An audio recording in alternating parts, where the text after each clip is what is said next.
नमस्कार दोस्तों, आप देख रहे हैं अपना YouTube चैनल माइक्रोवेव नागल और मैं आपका दोस्त अरविंद। और आज के वीडियो में बात करेंगे एक दोषपूर्ण विद्युत व्यवस्था की, जो सभी के समक्ष एक बहुत ही विकट समस्या है। एक घटिया इलेक्ट्रिक सप्लाई के कारण आए दिन हमारे घरों के उपकरण खराब होते रहते हैं और यहां तक कि जान माल का भी बहुत नुकसान होता है। क्या है यह दोषपूर्ण विद्युत व्यवस्था?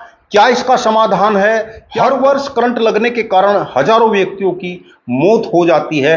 क्या इससे बचा जा सकता है? और भी बहुत कुछ इस वीडियो में जानेंगे। लेकिन आपसे वही एक रिक्वेस्ट कि चैनल को यदि अभी तक सब्सक्राइब नहीं किया तो प्लीज चैनल को सब्सक्राइब जरूर कर लेना। दोस्तों, आज के आधुनिक युग में हर घर में, हर प्रतिष्ठान में सभी को बिजली की आवश्यकता पड़ती है। और जैसा कि आप जानते हैं कि इस समय घरों में लाइट, पंखे, fridge, induction, mobile, laptop, computer की आवश्यकता पड़ती ही पड़ती है और जिसके लिए हमें ग्रिड सप्लाई चाहिए होती है।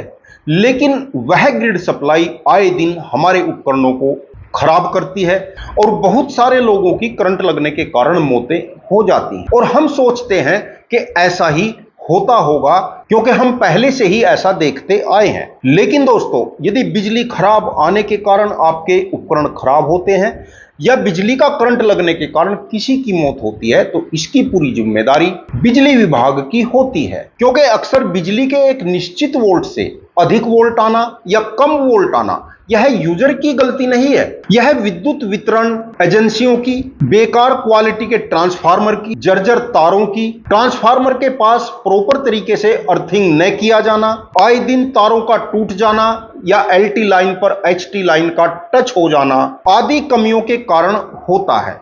और जिसकी जिम्मेदारी होती है अक्षेत्रीय लाइनमैन या जेई या अन्य कर्मचारी, अधिकारी और विभाग की होनी चाहिए। और विद्युत सप्लाई की अव्यवस्था के कारण हुए जान माल के नुकसान की भरपाई भी संबंधित कर्मचारियों और अधिकारियों से करनी चाहिए।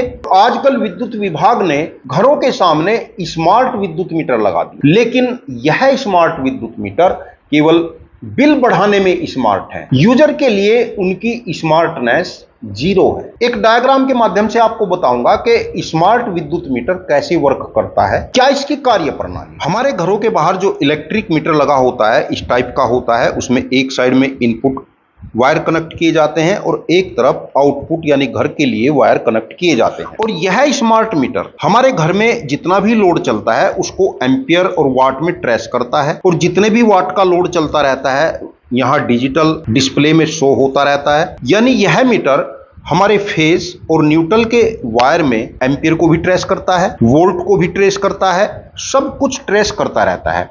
और इस मीटर का अपना लोड लगभग 20 वाट के आसपास होता है, जो कि हमारी इलेक्ट्रिक यूनिट में ही जुड़कर आता है। यानी इस मीटर को चलने में, इसके डिस्प्ले को या इसके इंटरनल फंक्शन को चलाने में जो लोड रहता है 15 वाट का रहे, 20 वाट का रहे, 25 वाट का रहे, वह हमारे घर के लोड में काउंट होता रहता है। यानी हमें अपने बिजली भुगतान के साथ साथ महीने में हमारे मीटर के द्वारा जो बिजली खर्च होती है लगभग 30 से 40 रुपए की बिजली हमारे मीटर के द्वारा ही खर्च होती है। उसका भुगतान भी हमें करना पड़ता है। यदि किसी भी दिन यूजर अपने घर में रिक्वायर्ड लोड से अधिक लोड कुछ मिनटों के लिए भी चलाता है तो यह उसको ट्रेस कर लेता है। सपोज करिए इस यूजर का लोड 2 किलोवाट सैंक्शन है और गलती से यह कभी 3 किलोवाट का लोड किसी समय यह चला लेता है तो यह मीटर उस 3 किलोवाट को ट्रेस कर लेता है और अपने डिस्प्ले में 40 से 50 दिन तक 3 किलोवाट लोड ही दिखाता रहेगा।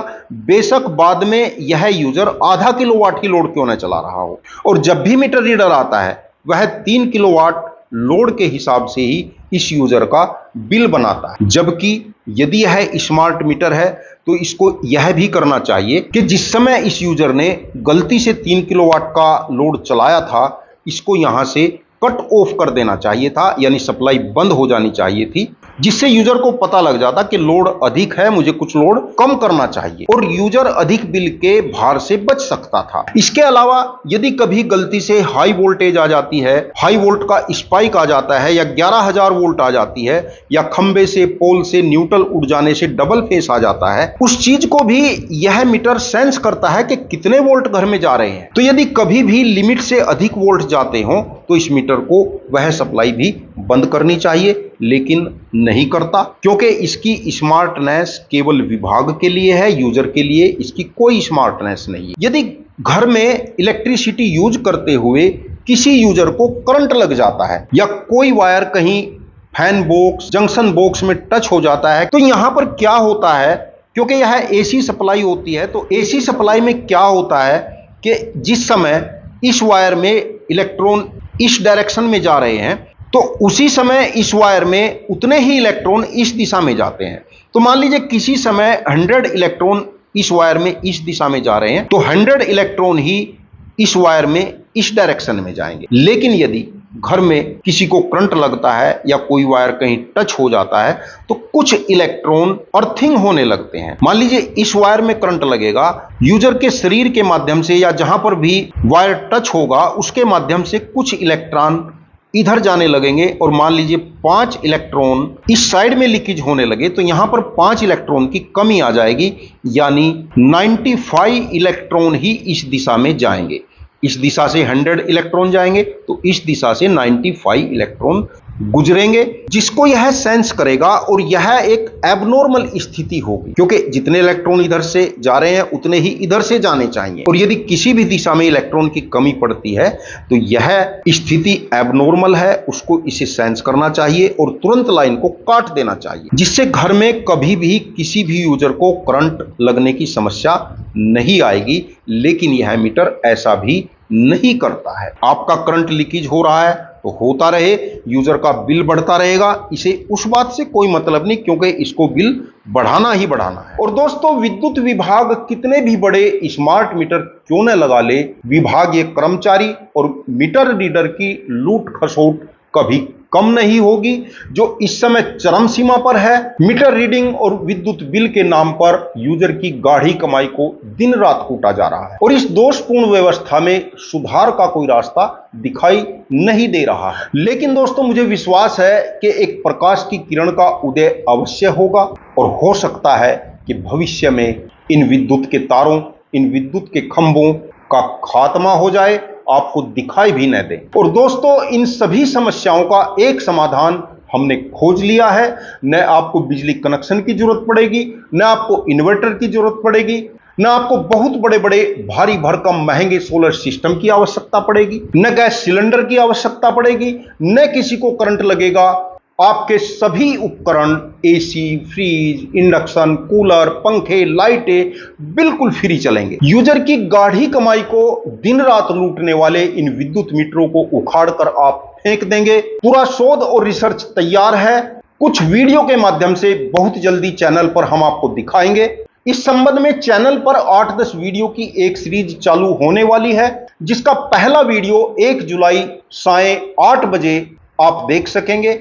इस संबंध में यदि आपके मन में कोई विचार है तो कमेंट जरूर करें। अभी से मैं आपको लाइक करने को नहीं कहूंगा, लेकिन यह जरूर कहूंगा कि यदि चैनल को अभी तक सब्सक्राइब नहीं किया तो प्लीज चैनल को सब्सक्राइब करके बेल आइकन का बटन जरूर दबा लेना, जिससे वीडियो को समय से आप देख सकें। वीडियो को अधिक से अधिक लोगों को शेयर भी जरूर करना, जिससे आने वाली जानकारी अधिक से अधिक लोगों तक पहुंच सके। वीडियो देखने के लिए आपका बहुत बहुत धन्यवाद। नमस्कार दोस्तों।